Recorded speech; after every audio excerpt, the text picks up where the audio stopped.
Hello, beautiful people. I'm Mariquita Solis, and I'm excited to be here with my guest, Mitali Deypurkaystha. She's here with her infinite wisdom. She's a bestseller, so I'm excited that we're all gathering together on this beautiful Friday. And if you're joining, please give StreamYard permission to use your name. And if you're watching us on YouTube, please subscribe to my channel. I would appreciate that. And we're going to be talking today about good and bad people. Like, who are the good people and who are the bad people, right? Are there any bad people? So it's going to be a very enlightening conversation. So welcome, Matali. Can you tell the listeners about yourself? You have a very extensive background in veganism and your contribution to the world. Thank you. Thank you so much for having me, Rakita. I really appreciate it. So, yeah, I'm known these days as the vegan publisher. So, I help vegan, plant based, ethical experts, influencers, entrepreneurs write their signature book.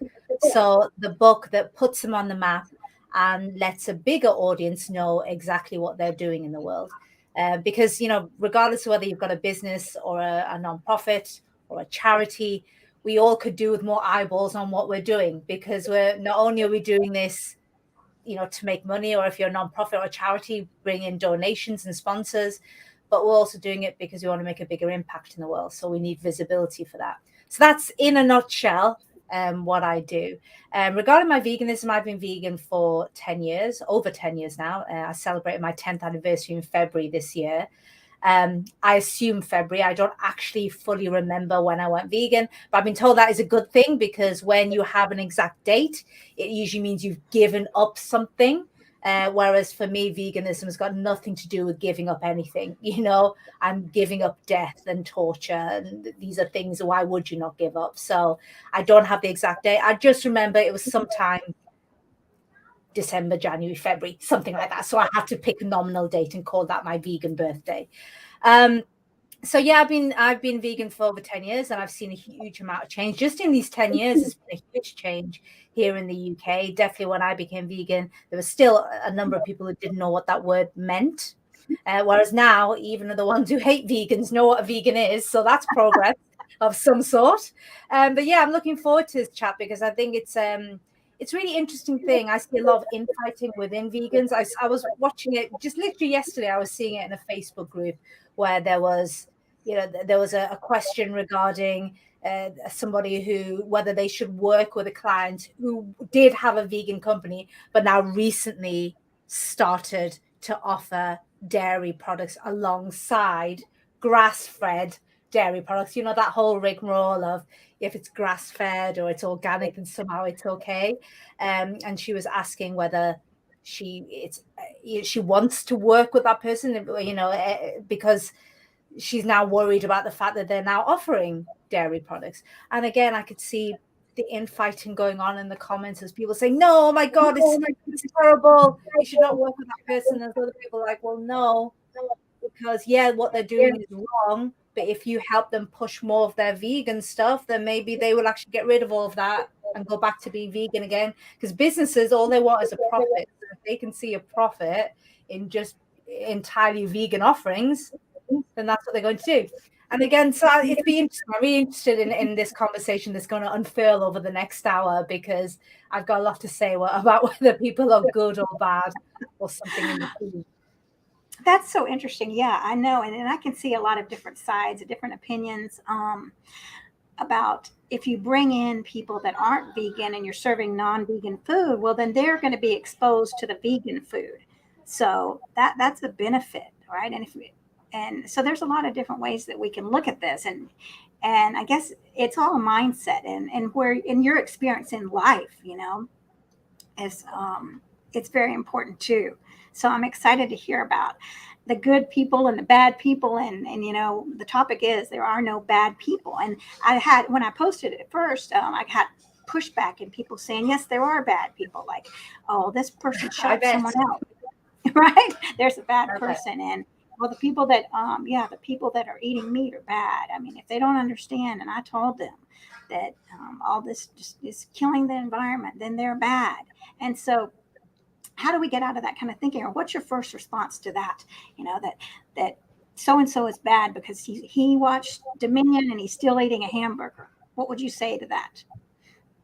I would say as human beings, for reasons that we needed for evolution, we have built up a fantastic way. I don't know what the scientific term is. If there's a scientist around, do let me know. But I call it, ostrich head in the sand syndrome.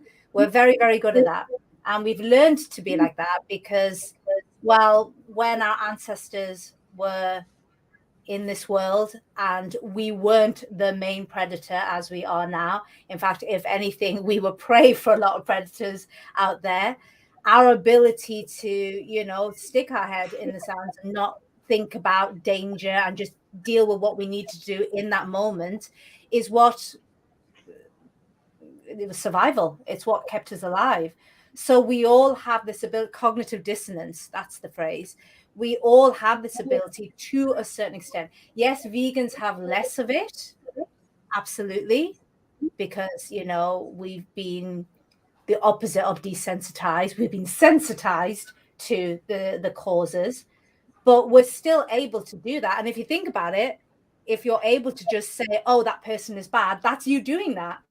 So in a way, what the thing that you're accusing the non-vegans, like, oh, they don't have compassion, they were able to read this book or watch this documentary and they're still eating a hamburger. The fact that you've now just minimized them to that one attribute means you've just done exactly the same thing that they did. So there you go. That would be my answer. I come from maybe I come from quite a unique viewpoint. So a number of years ago, I was working in psychiatric wards. I was trained to be a clinical psychologist at the time, and I was working in psychiatric wards. And for just under 18 months, around about 16 or 17 months, I don't remember exactly, I worked in a Category B prison here in the UK. Now, I have no idea how prison systems work around the world, but in the UK, you have these lettered system, which means A is your serial killers, the worst of the worst, bad people, I suppose you could call them, and then all the way to Category E. I believe there's now a Category F since I've left, but don't quote me on that. But at the time, down to Category E, which is people who really, the Category E was literally they can even leave the premises, but they kind of had to come. They had a curfew that they had to be back at a certain time and that kind of thing, and then everything in between. So I worked in a Category B prison.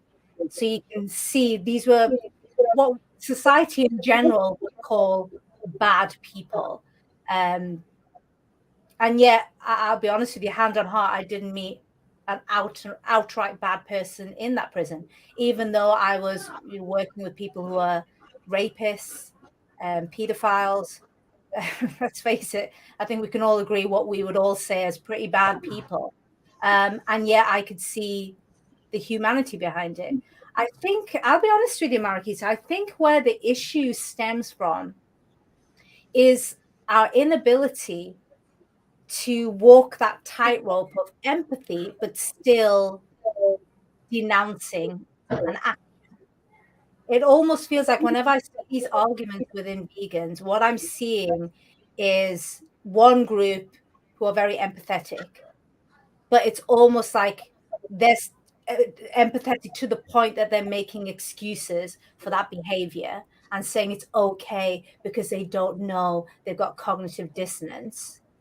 And the other group saying, but then you're okaying everything. Because if you think about it, anyone who does anything bad, if someone doesn't just decide one day to wake up and think, oh, I'll just go and rape somebody.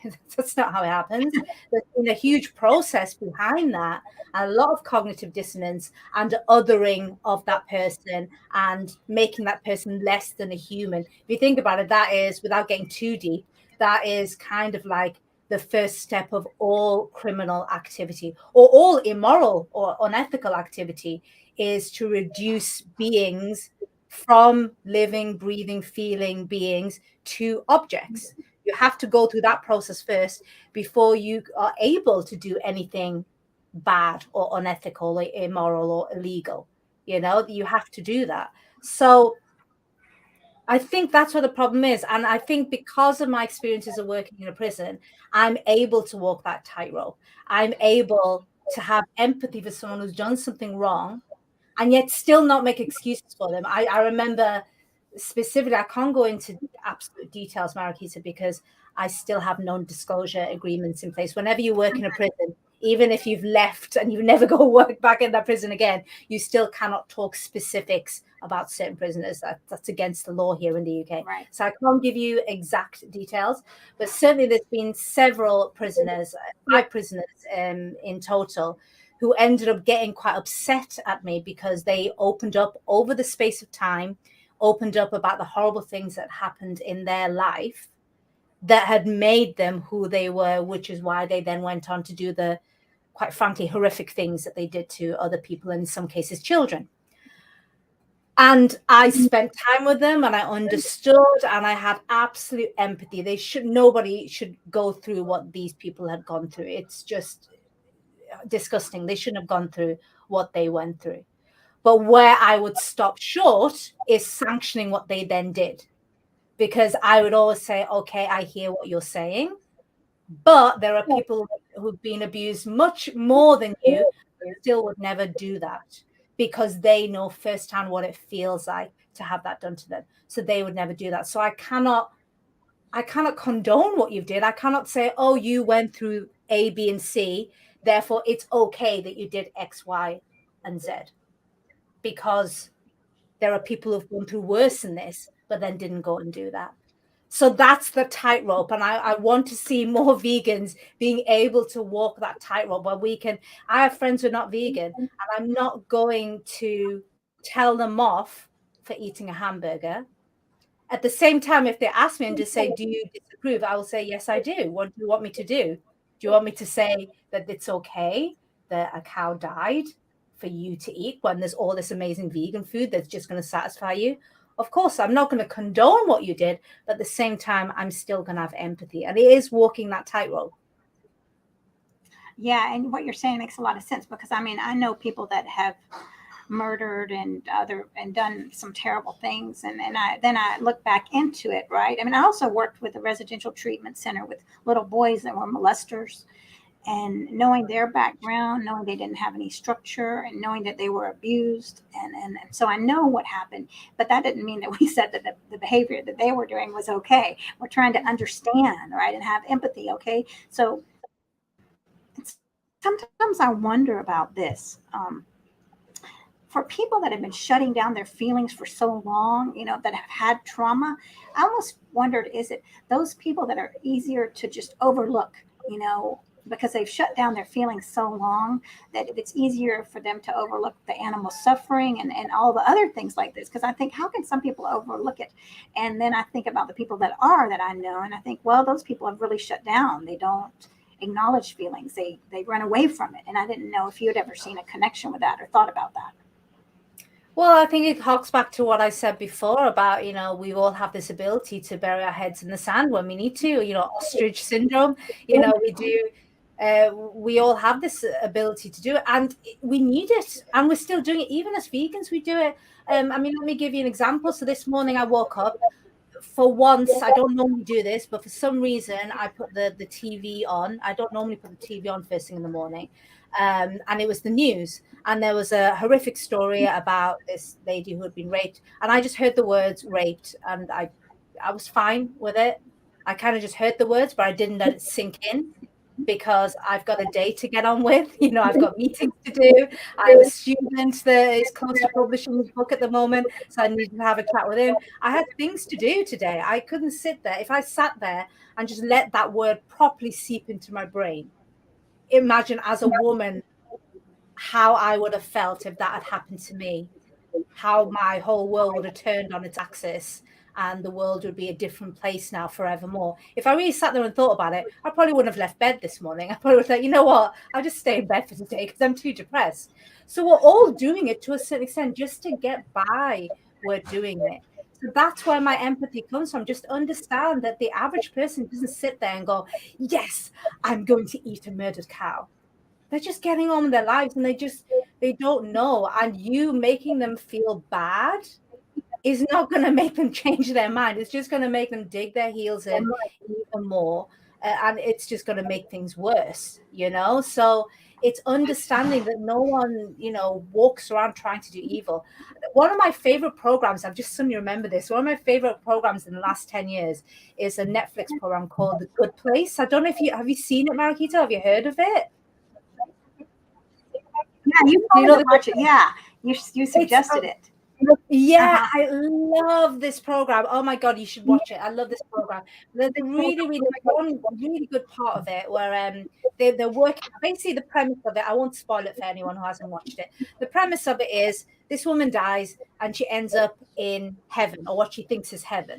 But then she realizes she's an imposter because she's not really, she's a bad person. So sticking with the theme of today, she's a bad person. She realizes that some mistake has been made, and someone who has the exact same name as her is the good person, and they're now in hell where she should be, and there's been a swap, but she obviously doesn't want to admit to that because then she's going to go down to hell. So that's the premise of the whole series. It's four seasons of it, but the episode that really sticks in my mind is they're trying to work out why in the last 500 years no one had actually got into proper heaven. Everyone had gone to hell. Before that, it was a mixture. Some people went to heaven, some people went to hell, which is, you know, good and bad people. But then for 500 years, no one was going into heaven. So they were investigating, saying, what's going on? And what they realized is it wasn't that people had just fundamentally become evil over the last 500 years. It's because we now live in such a complex world, we don't even realize we're doing evil. So the story was, you know, back in 16 something, whatever year it was, you know, a young guy picks a rose on his walk to his grandmother, and he gives his grandmother this rose, and this woman is so happy that her grandson has picked a rose for her, and he gets 60 points or something like that towards going to heaven. The exact same thing happens now in this day and age. Same thing, but what the grandson does now is he goes to a florist because he's not allowed to pick roses, because obviously the council or the city would be upset. You shouldn't just go around picking flowers. So he goes to a florist, buys a bunch of roses, takes it to his grandmother. His grandmother's happy. He gets like minus 120 points because he didn't realize that the roses had been flown halfway across the world. So therefore, you know, he had a huge carbon footprint. He didn't realize that the roses were picked by migrant workers who weren't being paid enough. So he basically accumulated minus 120 points. And I remember watching that and thinking, genius. That's what we're faced with in the modern world now. People are not actively going around being evil. They're just in this whirlwind where they're just trying to make sense of their lives, and they're just making these automatic decisions. There's so much advertising going on, especially from animal agriculture, who have deep pockets, you know, just telling them, well, you need to eat meat for B12 and iron, and you need to drink milk because of calcium. And this has been fed into them for decades and decades. They're unconsciously doing this. So we need empathy for that instead of making them feel bad. We need empathy. Yeah, you're right. I mean, we were just taught this over and over, and because it's that fear, like, oh my gosh, no, I can't stop drinking milk, because I remember all those commercials, got milk, and with all the milk mustache, you know, and it was just drilled into our heads that we were going to be weak, and we were going to die if we didn't eat animal product. How are you going to get your proteins? And, you know, people still say, how do you get the protein, right? And that's a good, when someone asks that, I know that a lot of vegans can be irritated by that, like, you idiot, you know what I mean? And have that kind of, that moral superiority, which is terrible for veganism. But I mean, when people ask, how do you get your protein? They genuinely want to know, because at one point I wanted to know, how do they get their protein? You know, because of the brainwashing that it's been happening for years and years and years. And also there's also the parents that sometimes get defensive, like, what do you mean? I mean, does that mean that I've taught you the wrong thing my whole life? Because I mean, that's a hard thing to take in. Oh, that's bitter. That's a bitter pill to swallow. And then you have to do, this is why lots of human beings don't change. And it was difficult for me to become vegan. It was a 3-year journey. I started my veganism journey in 2009, but it was 2012 before I finally became vegan, because I did all of that nonsense of, oh, well, I'll get meat from organic farms. and I'll get milk from, and you go through all that nonsense. Like, it's okay then, and you've got to go through that process. And if someone at that point, if I met a vegan, thank God I didn't, but if I met a vegan who just made me feel bad about that, who knows? I may never have turned vegan. I may have said, well, fine, if you're going to be like that, I'm just going to carry on, So I'm glad I didn't meet anybody who put me off like that, because then I was able to evolve. And it is an evolution. And it took 3 years of evolution for me to get to a stage where I was like, this is silly. I remember having a very conscious thought back in 2012. I remember thinking, it's a bit like somebody telling me that a little bit of racism is okay, or a little bit of homophobia is okay. Eating organic meat or drinking organic milk, that's what it is. And that clearness in my head finally, when I went, that's it, I'm not doing it anymore. But that didn't happen overnight. It took 3 years. So we need to be cognizant of that people are on that evolution. And I keep hearing this term a lot, that non-vegans are not non-vegans, they're pregans. They really are. Well, even the ones who say they're not, even the ones who are like, no, my God, I'm not steak. Trust me, something that even they don't know. They're pregans, whether they like it or not. So we need to treat them as pregans and not non-vegans. Definitely, right? And talk to them, see where they are on the path. Right? I mean, see if they love animals, or if they love the environment, or maybe they're having some health issues, or maybe their mom has some health issues. And then you can be there for, just to have a conversation. So we're not wanting conversations with people. And that's a big problem. Like back to the bad, we're labeling you as a bad person. Now we're going to force you into thinking the way that we want you to think. Right? I'm not going to try to learn about you. Forget empathy. I know you're doing something wrong. You're bad, and here's the right way. And then we wonder why it's not working. Exactly. I mean, I was listening to one of your earlier episodes with Andrew Alexander, the gentleman who's creating that awesome documentary, Creating a Vegan World, and he was talking about how there were activists who were changing the perspective by to using the Holocaust as an example. And I thought that's a really, really good way, because I remember the very, very first country that I went to. I was very excited. My first country abroad, leaving the UK, was Germany. And this would have been 1992 it was. And I went to Hamburg. And it was a school exchange. So, and you get a German student, they stay with you for a week, and then you go over there and you stay with them as well. It was that kind of setup. So I stayed in Hamburg with this lovely girl, Anya, and her family. And I don't know how it happened, but we ended up actually talking about the Holocaust, and you could see it in them. This is 1992, so you have to remember several decades after. But there was still this disbelief. They just couldn't understand, and this would have been their grandparents' generation, and they couldn't fathom. They just thought, but they're nice people. Like they have these memories of their grandparents and great grandparents, and they were lovely people, and yet they were for the persecution of Jews and others, and they just couldn't correlate this idea of badness, the bad people, but they couldn't correlate that with members of their family, their elderly family, because they just thought, but you're so nice and you're so giving, and they just didn't. And this is what I mean. It's about brainwashing. And I think one of the reasons why Germany is now so forthcoming when it comes to migrants and letting people in and giving them best life is it's still making up for all of that guilt that they still feel, that they can't believe that they basically woke up after World War II and then suddenly went, what the hell happened? What did we do? Why on earth did we do that? But while they were doing it, they were just automatons. They didn't realize they were doing anything wrong.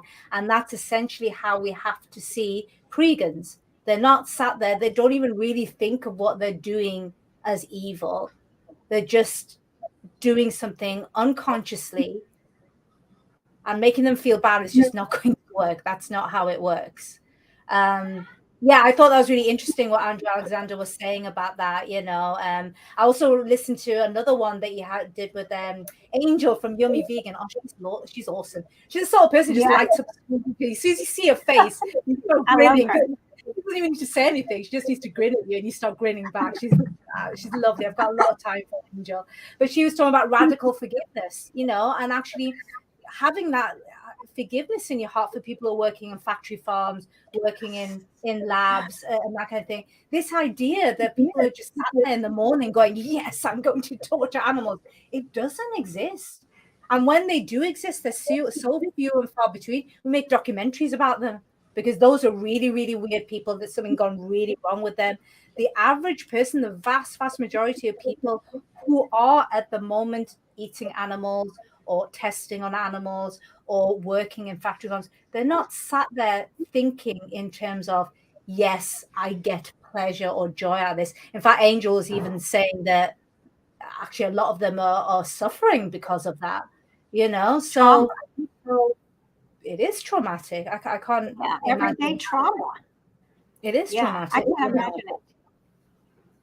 You're right. And someone was saying, I was saying, trying to give empathy to these people in factory farms, the workers, and they were like, well, they could get another job, but some of these people cannot get another job. I mean, they can't get another job, and they've been so hurt inside. Like a lot of them are migrant workers, and that they might have 4 kids, and they're doing what they can do, and they don't have papers, and it's a horrible thought to think you'd have got to do that every day. And so then you're shutting down your emotions because that's the only way you could do it. Exactly, that's what we're doing, which then makes you more efficient because you have to be. Just like me this morning, not letting the word rape really enter it's still not. I'm even saying this word right now, and I'm actually I am actively using cognitive dissonance. I'm just using this word almost like a term that you see in newspapers. It's a clinical term. It means a woman basically was forced upon to do something that she didn't really want to do. But I'm not really getting into the emotions of it, because if I do now, I'll probably break down and cry right here in front of you, and that's not going to be great for your audience, so I'm not going to do that. So we're doing this constantly. We're constantly having to practice cognitive dissonance just to get on with our lives, because we live in such a cruel world. So that's what everybody is doing, and we need to be cognizant of that and compassionate about that. It's hard. I know. I've been there. I have snapped at non-pregans, as we call them. I have snapped at times. There's been some days where I've been holding on to a lot of stuff.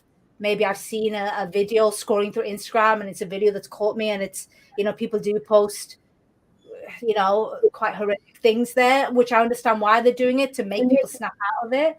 But sometimes it gets me, and then I can't get, you can't unsee something. So it's there in me, and then I have snapped. But all I know is every single time I've snapped, it has not helped. That's all I know. That's 100%. By the way. There's not even one time I can think of where me snapping at somebody has helped them to understand why they should be vegan. It just doesn't work. Yeah, I know. I have to keep my mouth shut too. A lot of times I'll be with a friend, and then I'll know that they're aware, and I just want to scream, what is going on. How can you still be living? Then I have to remember this is their journey. And so I love what you said about 3 years, for your journey, and just to awaken. People yell at me and say, we don't have time for the journey, and it's like, listen, if it was up to me, they would change right now. But this is the fact. These are the facts of life. And, and it's not up to me to force someone to change. I can't force someone to change, and I don't want to force people to change. I mean, because that would be a huge responsibility. If I had to get up every morning and say, well, here's the list of people I'm going to force to change. I don't want to live like that. Like, here's me having empathy and connecting with you and having a conversation, like Earthling Ed says. I want them to leave with a better, with a good idea of veganism, something positive. And you will actually, by saying you don't want to change people, you will actually change more people. It works opposite. If you think about normally at work, the people who really go places and climb the career ladder, the ones who set themselves goals and they're like, I'm going to do this, and they're the ones who get ahead. It works the opposite when it comes to persuading people outside of the work environment. It works the opposite. It really does. You going in wanting to change people's views, you're going to have less success than someone who just comes in, compassionate, collaborative approach. You're going to actually have more success in changing people. An extra thing I will add though, Mariquita, is I feel like I've spent about half an hour maybe slightly bashing people who are who are a little bit militant in the way they think. What I would say is, for me as a vegan, what veganism means to me is compassion for all life. And that includes human life. And guess what? That also includes militant vegans as well. So I even love militant vegans, even though sometimes they drive me crazy. But I still love militant vegans because I recognize, again, this is my understanding of working with prisoners, that it's a process. Like I said before, no one just suddenly decides one day, I think I'll go and rape somebody, or I think I'll molest a child, or I think I'll murder somebody. That's not how human beings work. They've gone through a process. I understand whenever I come across a militant vegan now, sometimes I do want to scream. It's like, oh my God, you're not helping the cause. But then I understand that in the same way that I need to have compassion to pregans, I also need to have compassion to those militant vegans as well, because they didn't get like that just because. They're like that because they've seen things that they can't unsee, and it's getting to them. I would urge you, there's two, if you feel like that and you find that you get very angry and confrontational when you're dealing with pregans and other vegans who maybe not as militant as you, there's two things I would ask you to do that'd be great for you and your mental health. First of all, go and check out wedidit.health. It's a wonderful organization by Peter Goldstein. I hope I've said his name correctly. And what it does is it's creating a resource where you can, depending on where people are on their journey, you can send them the right resource that helps them understand veganism. But a part of signing up is you get this wonderful ebook from a lady called Angela Crawford, and she is a psychologist, and she's able to explain exactly how the human mind works when it comes to persuasion and what is the best way to approach people. So I think that would be helpful. So that you'll be able to see that when you start changing your approach, it's one thing me just saying change your approach. It's quite another getting the exact steps on how to change your approach. And even if you just do it once, just to see the difference in how that person reacts to you, that will hopefully motivate you to use that book to realize, oh, wow, that person actually responded really well and said, I'm going to try eating some more vegan food, or you've actually, so that would help. The other thing I would say is a wonderful lady, I think Mariquita, Claire Mann. She released her book just literally a few days before my book, The Freedom Mass Fan, and she's written a fantastic book. I still haven't read it yet. I've just read the first chapter and I already love it. She's written a book called Vistopia, which is a portmanteau of vegan and dystopia. And it talks about this horrific limbo land that we are in as vegans, where we are ahead of our time. We are like 50 years ahead of our time. And we are seeing, this is ridiculous. These are beings that feel and love and hurt like we do. We can't be doing what they do. But the average person is just not seeing it. Just like how I always link veganism and pregans to the slavery and the abolitionist movement in the US. It's easy to just assume people who had slaves were just evil people. I'm sure some of them were. Sadly, there are some really strange, evil people of all creeds and colors.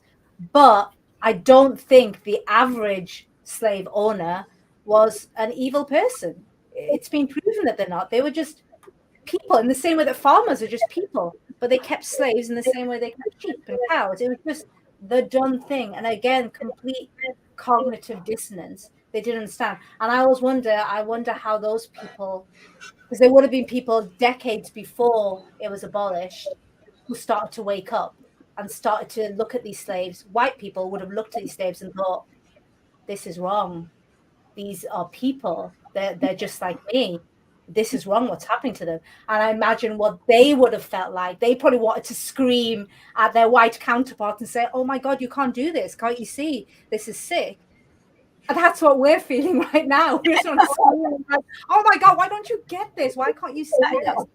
They can't see this now. So I would urge you to go and read that book, because again, it gives you steps on how to help yourself. Because I just realized I'd been speaking for half an hour and sound like I was just bashing militant vegans. I was just saying, I actually get where you guys are coming from as well. And I have compassion. You guys have seen things that I've actually purposely tried to stop myself from seeing so I don't get that angry, because I know I can't make the impact that I want to make as the vegan publisher if I'm angry all the time. Yeah, that what you're saying is so true, and I can't do it either. And I have to really say, I mean, I want to say, stop, right? Stop, and yell at the I think people we that all are do. angry when I'm missed. But I have to say, you know what? I know what you're doing is from your heart, and I know what a beautiful heart you have to have this compassion. I know you want it now, and that's wonderful, and I applaud that, right? And just to recognize that, because they're so hurt, and it's not that they're doing it because they're bad either. Like we're saying, they're doing it because they can't stand it, right? And when they attack me, I don't take it personally. I understand they're hurt. So I mean, I can take it personally. I want to say, stop screaming at me. I'm on your side, but I just like, please, try to really reel myself in and come back to this place of love and speak from love. So I'm very lucky to have spent years of inner work, and in the coaching program, to learn how to really tune back into this place of power. So yeah, but everything you're saying is so true. And I was looking at these comments, and Kathy Stevens says, as human beings, we care about health, not so much money. And Yeah. Well, yeah, yeah, because having lots of money and no health isn't fun. right. And then being healthy is eating meat. So then, that goes along with it. Like, we have to eat meat because I'm not going to make it. And then what else do we have here? So many interesting points already. Beth Ann. Yes. And I know she's very, Bethan is very. I'm glad, Bethany, you understand. It's. I'd love to say I've got all the answers. I'm not that intelligent. I'll be honest with you. I don't have the answers. All I'm trying to do is, for me, being a vegan is the main tenet that I live my life by, which is to be vegan is to be compassionate to all living things. And that means all humans as well, which means the pregans and also means the militant vegans as well. I have love for all, and I'm trying to understand where that comes from. And like I said, if you do feel angry, I've been there. If you've been, if you feel really angry and getting to a stage where like you just can't even speak to pregans now because it's just like, I can't deal with the cognitive dissonance, please do go and check out We Did It.health and go and check out Claire Mann's book Vistopia, because they will help you. For your mental health more so than even the vegan cause, just for your mental health, it'll be a good thing.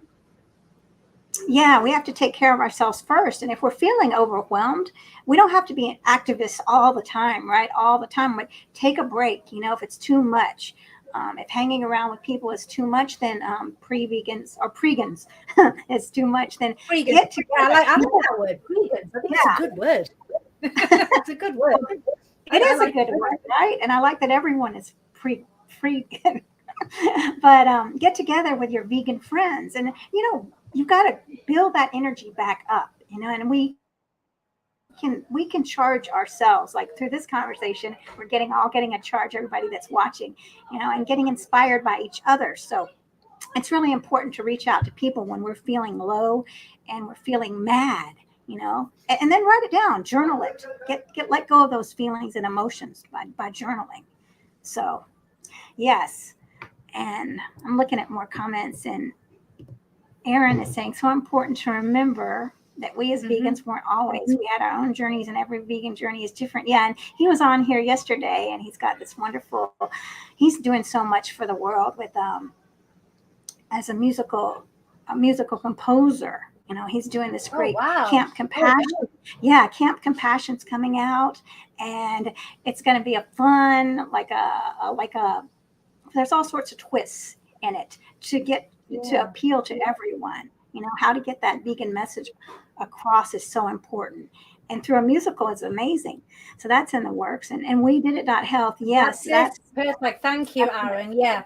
I'm one of their ambassadors. And I just think, I remember when I first met Peter, I was just like bowled over what he was trying to do. He's creating, it's almost like a library where you can literally, if someone says to you and says, I'm thinking about becoming plant-based, because I've got arthritis. You could literally direct them to that bit which talks about, there's articles and books and reports on how becoming plant-based helps with your arthritis. Someone could be talking about, I want to become plant-based, but I find it difficult. But I do know I need to, because I need to reduce my carbon footprint. And then you can actually literally direct them where to those resources.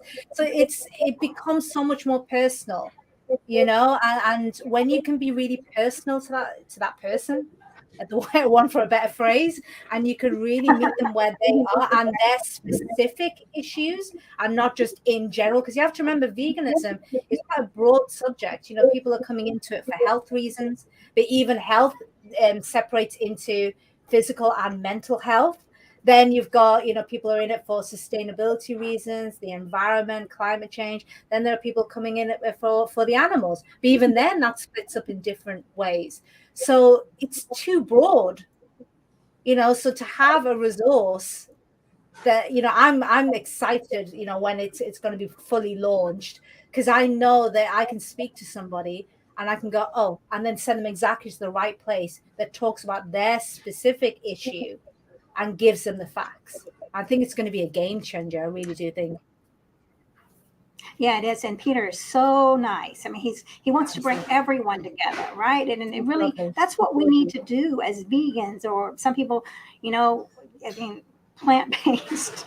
The terminology gets to be crazy because people get angry. Plant-based people are not, oh, that's not good enough. It's like, oh my gosh, can we come together to heal the planet, right? If we can just accept that, that's fine. If you really are, if you're about the health, then I want to learn from you, right? And I'm about the animals, and you can learn from me.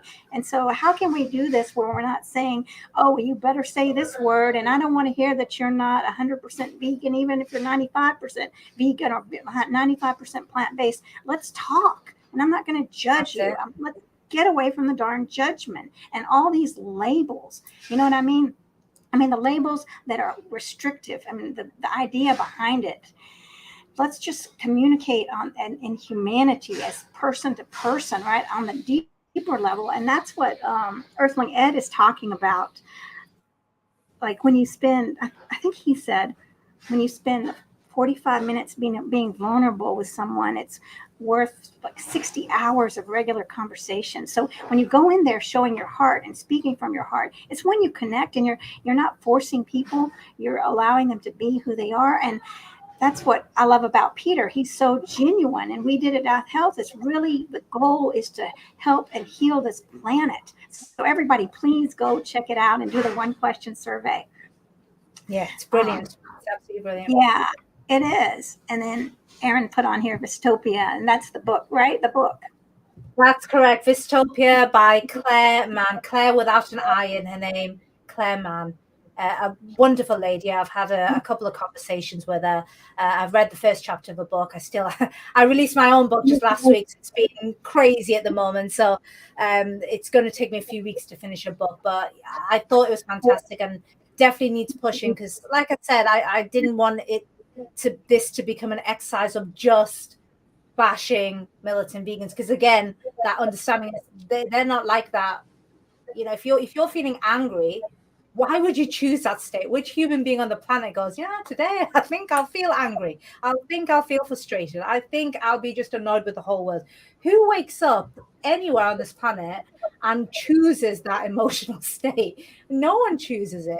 So if you're there, and if you're there in the long term, there's been a lead up to that process.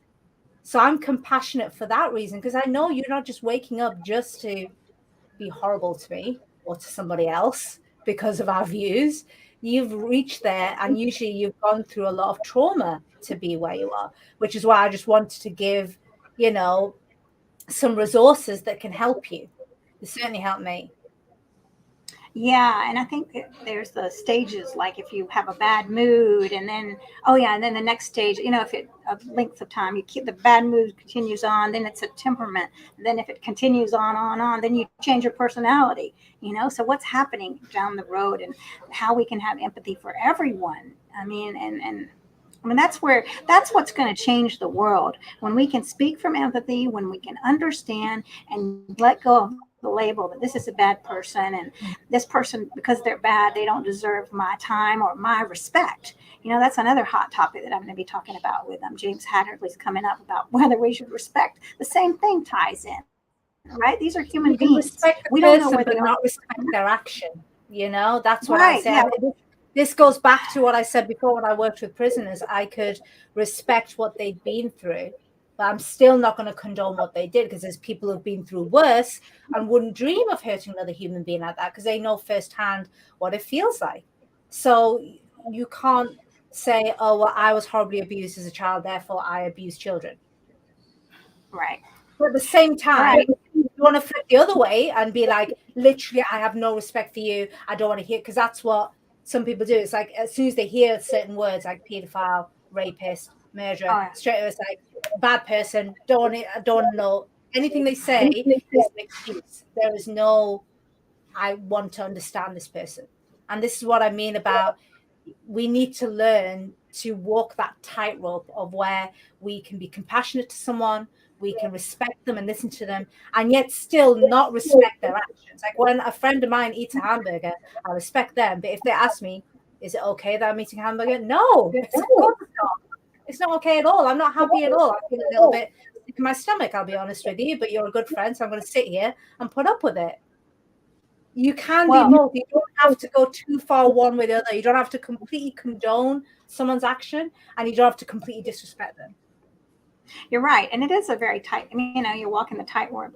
And what's different, what you're saying is true. Like, so there's the action and the person, right? It's not the same thing. When you look at this, and there are people with a lot of good actions and a lot of bad actions. So I have a really good friend that rescues animals. She's a foster mom. And so she's like, wants to pull her hair out, foster dog mom, for the people that don't get it in the animals. Like, and she probably wants everyone to step up and foster. How can you not do that? How come you're not more passionate about saving all the animals are being euthanized all over the place? So that's her passion, right? And I'm sure she looks at all of us, and has to reel herself in too, because she's very passionate, and other people have different passions too. And to understand that just that people are full of light and dark. And yeah, well, I actually know someone who also rescues dogs, but guess what, eats meat as well, and she doesn't see that. So she gets really frustrated at the fact that people will go to a breeder for a dog, and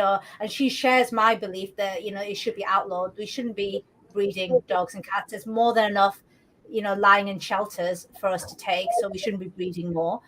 And yet she doesn't understand why I'm vegan. I know. That's so like she wants to go on screaming to people, why are you going to breeders? And yet she doesn't understand. There you go. Cognitive dissonance. I know. And so what's good? Well, I'm glad.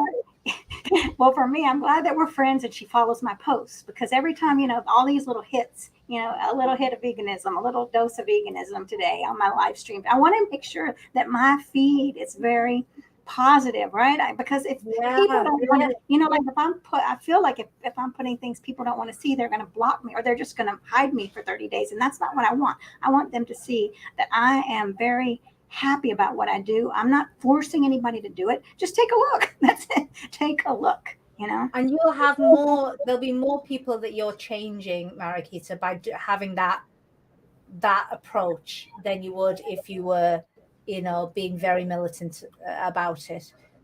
Absolutely. I think it's the best way to go.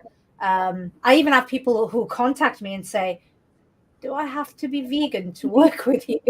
So obviously I'm known as the vegan publisher, so they're thinking, oh God, she's going to judge me. But I love the fact that they actually come and ask me, because the response I'm getting from a lot of people is, there's something about you that doesn't make me think you would do that, but then I just have to ask because you call the vegan publisher. And that says a lot, and that makes my heart glad, because if I was giving that impression, that what I mean to or inadvertently was giving the impression that I was going to be judgmental if they weren't vegan, then chances are my business wouldn't be doing so well, and I probably would have had to not call myself the vegan publisher, because I'd be putting too many people off. Whereas I'm glad that I can get to call myself a vegan publisher, and still more than 50% of my clients are not vegan. They're pregans, and they're I would say they're beyond pregans in that they're already thinking, they're already cutting down drastically, they're already thinking in terms of ethics and sustainability. So I give them like 1 to 2 years, especially with working with me. I give them 1 to 2 years max before they're vegan. Whereas pregans, I would class as people who are still actively eating meat, drinking dairy, that sort of thing. So it's still a few years off. But yeah, it works for me. But that's only because I'm very similar to you in that I keep it positive. Yes, and you know, I still have my friends. I haven't excluded myself, and I do eat with them because I share the food. I'm excited to share the food. I'm lucky that I can, and I understand when you can't. That's fine. I'm not here to judge anybody. Like you're saying, you know, I understand everyone's passion and do what's right for you. I'm not here to say this is what you should do. In your heart, you will know if it feels right. That's what's so important is to listen to yourself, you know, and then are you able to sleep at night and just really tune into the feelings in your body so you know that you can live in peace. And that's what I do. And so do what is best for you. So I'm getting a wonderful insight here with this conversation, but we only have about 10 minutes left, and I want you to talk about your book. Yeah, I know. I mean, Dr. So yeah, my book came out last Friday, and yeah, I've been quite overwhelmed with the response, Marquise. I knew my book was going to do well because you know you have early indicators, but I didn't realize it was going to do as well as it did. So I'm quite overwhelmed with it. The book. But yeah, it's called the Freedom I Master see Plan. Okay. Sorry, say that again, Mariquita. No, I just wanted to say, see the Freedom Master Plan. That's all. In case nobody. The Freedom Master Plan. Yeah, it's the second edition. You can see it on my shoulder there. It's the second edition. So the first edition came out last year in March and did really well, but it was for a general audience. And then over the space of 2021, I realized that my calling was to work with vegan, ethical, plant-based entrepreneurs and experts. And I realized that in my original book, despite me being vegan for over 10 years, I don't even mention it. Not that I was hiding it. I was, again, going back to cognitive dissonance. It was just something I did in my private life. My veganism, I was passionate about it, but something I did in my private life. It had nothing to do with my business, which now makes me want to scream. It's like, what are you talking about, you silly woman? Why would you not bring those two fundamental areas of your life together? Why would you not be aligned in that way? Because now the cognitive dissonance has disappeared. But when you're in it, you don't realize you have it. That's the annoying thing about cognitive dissonance. When you're in it, you don't realize you've got it. So that's the biggest issue. If we all knew, we were like, oh, okay, I'm in cognitive dissonance. I need to wake up now. But we don't. When we're in it, we don't even realize we've got it. I had cognitive dissonance for all those years where I was vegan, and yet it didn't even occur to me to bring it into my business. The fact that I can make a bigger impact. One person giving up meat and giving up dairy and making sure they don't wear animals and making sure that animals are not tested is brilliant, but it's one person. How much impact can you make when you make it the focus of your business, your brand, your activism? You can impact the movement far more. And yet it took me 9 years before I figured that out. So then I realized I had to create a second edition of my book specifically for the audience that I now have. So that book came out on Friday. It became a bestseller in 4 different countries. So UK, USA, Australia, and Canada. So I'm over the moon with the success with it. And yeah, it's meant that I'm able to speak with awesome people like you. And it's just been amazing. So it's been a bit of a whirlwind. I'm going to sleep this weekend because this weekend has just been, I've been just on adrenaline, I think. So this weekend I'm going to sleep a lot and try and bring myself down from the high. But yeah, I would say if you're a vegan, ethical, plant-based, however you label yourself, we've already talked about labels and how damaging they can be. However you label yourself or however you see yourself, if you want to learn how to write a book, to build your authority and take your brand or business or nonprofit or charity to the next level, that's what my book is all about. It's all case study based, 7 of my previous clients, and it's all stories about what they did with their book. Because that's the key thing. Writing a book is one thing, but what you do with it almost counts more than what's in the book. The book's got to be good. Don't get me wrong. You need to be proud of your book. But I've seen people with mediocre books, that's me being kind, by the way, who've done incredible things with the book because they leveraged it and they believed in it and they went out and talked about it to everybody. And then I've seen the opposite. I've seen people with incredible books, but the book is just languishing on Amazon somewhere and no one knows about it because either they don't have the energy or they don't know how to leverage it. So what my book is doing is addressing that. And my goal is, and from what I've been told by a number of reviewers now who've read my book, is that by the time you get to the end of my book, you'll know two things. A, whether you should write a book or not. And even if you then decide it's no, that's actually a good thing because it means you can just knock that off your list for good and not torture yourself over it. So either you will say, yes, I need to write a book, or you will say, no, this isn't for me. And the second thing is you will actually have a plan of exactly what you're going to do with the book once you've written it. And I found that with a lot of my clients, once you know exactly what you're going to do with it and you can actually see a plan, it really motivates you to write a book. I've seen people who've been trying to write a book for, one lady was trying to write a book for 9 years. 9 years, and she wrote a book in 4 months with me because we did the exercise where we actually envisaged what she was doing with the book once it's published. And when we got really crystal clear on what she was going to do, suddenly the book just started to come out of her. So all this 9 years of waiting, she realized now it wasn't that she was confused. It was more that she just, as entrepreneurs, as business owners, we have so many things demanding our time. There's so many things that we'd like to do, but unless we get clear about the thing that's going to give us the biggest return on investment, chances are you find excuses to put it off. And that's what a lot of people are doing with their books. They have this great book idea, but they just can't see, yeah, but exactly how does writing a book get me to where I want to be? Well, by the time you've read my book, you will know, you will have the plan of exactly what you're going to do with your book. Well, that's what people need, because when I think about writing a book, I think, well, I have a whole bunch of ideas that are all over the place. I don't even know how I could pull them in together, and that's what you need, someone there helping you and guiding you. Definitely. Because I thought about it too. The confusion is the number one reason why we don't do anything. No one does anything. All human beings have this belief that if you're confused with something, the best thing to do is just do nothing at all. Because you don't do anything at all, you can't get into any trouble.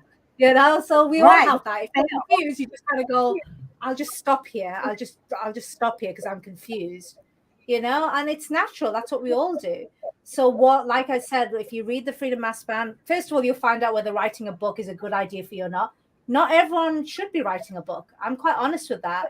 There are people who have businesses or brands where I just think, you know what? I don't think a book would be right for you. I think you should do something else to build more visibility or exposure for what you do. So the first thing my book will answer is whether you write a book or not.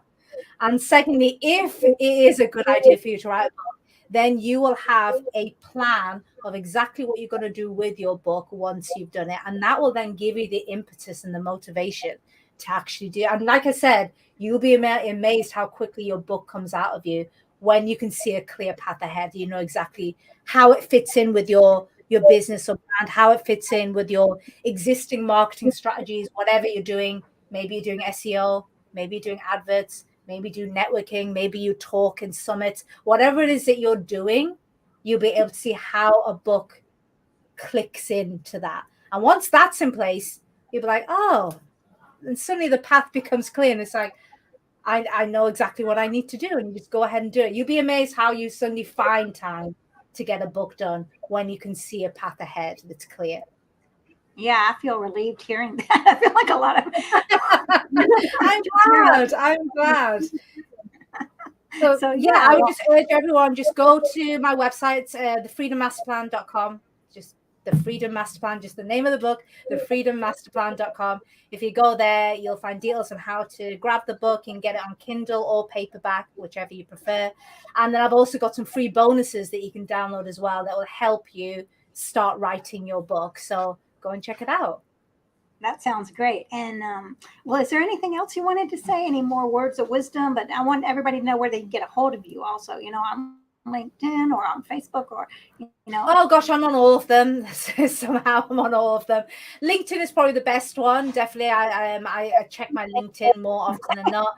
But the thing is, once you download my free gifts, which will help you start writing your book, it means that I usually send out a newsletter, so you can get in touch with me. And I always encourage people. I'm not one of these. I have been on some people's newsletters where, you hit reply to it. It's like, you can't reply to this email address because it's not an email address. You go, and I don't do that. You can hit reply to anything that you get from me, and you get straight through to me. So you can always contact me. I love getting feedback from people saying, oh, I really like this email, or tell me more about this. So yeah, I'm pretty easy to contact. That's good. Very approachable and easy. I love it. And very kind. So good qualities. Well, this has been fun. And I hope everybody reaches out to you. I mean, we've got to have these great connections. When we connect with people, we strengthen our souls. That's what makes them. I mean, relationships are so beautiful and empowering. So Yeah. I'm thankful for you. And it will also help as well. What we've been discussing today about that dystopia that Claire talks about. Imagine if you can channel that negative energy into a positive way and write a book that helps people understand why they need to be vegan. I meet people almost every week that tell me they became vegan because they read a book. Or the other one seems to be the other one seems to be recently. I've noticed this a lot. They watched a documentary. So I've met many people who said, oh, I watched Seaspiracy and that was me done. I was not going to eat fish anymore. And then I also thought it's silly to eat meat, and that was me done. The only downside of it, there isn't a downside of a documentary. The issue with the documentary is they cost a lot of money to create. You're talking about tens of thousands of dollars to create a documentary that will be picked up by the likes of Netflix and Prime. You can't just be recording on your phone or anything to cut it. You need the equipment, and whereas writing a book is just so much more affordable, and you could be making a huge difference. You could be speaking to those pregans in a way that is compassionate and makes them understand what they're doing is wrong and breaks them out of that cognitive dissonance. So yeah, I would say if you do feel anger at times, consider writing a book. It might be quite cathartic for you and helpful for you, and you could be helping other people become vegan. Definitely. That's very good advice. So yes, thank you for all your wonderful words of wisdom. And I hope everybody reaches out to you. This has been so great learning about the Freedom Master Plan and how we can take our lives to the next level, take our words and send them out to the universe if it's meant to be. So thank you, Mitali, for being my guest. And thanks everybody for watching. Thank you for having me. All right. Bye, everybody.